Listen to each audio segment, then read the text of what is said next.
ब्रेकनंतर एक मोठी बातमी आहे। वाढीव मतदान संशयास्पद असल्याचा आरोप काँग्रेसनं केला आहे। काँग्रेसच्या आरोपांची निवडणूक आयोगानं दखल घेतली आहे। निवडणूक आयोगासमोर मंगळवारी सुनावणी होणार आहे, तर काही मतदारसंघांमध्ये मतदारांची नावं गायब आहेत आणि काहींमध्ये मतदारांमध्ये वाढ झाली आहे असा दावा काँग्रेसकडून करण्यात आला आहे। या दोन्ही प्रकारांमध्ये अनियमितता असल्याचा दावा काँग्रेसनं केला।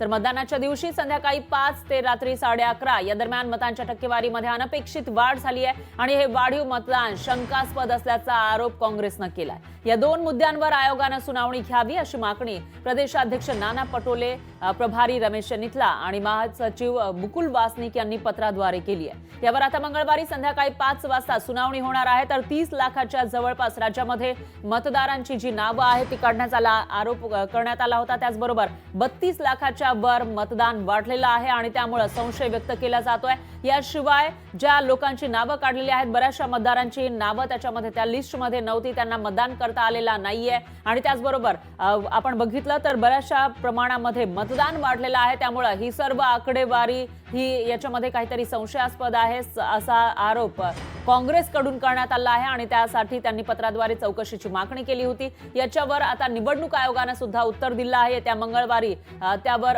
उत्तर देण्यासाठी काँग्रेसच्या नेत्यांना निवडणूक आयोगाने बोलावलेलं आहे।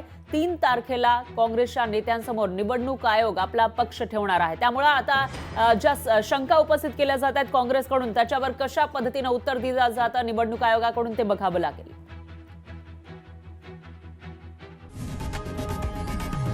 लोकशाही मराठी ऐका, पहा, जागरूक रहा।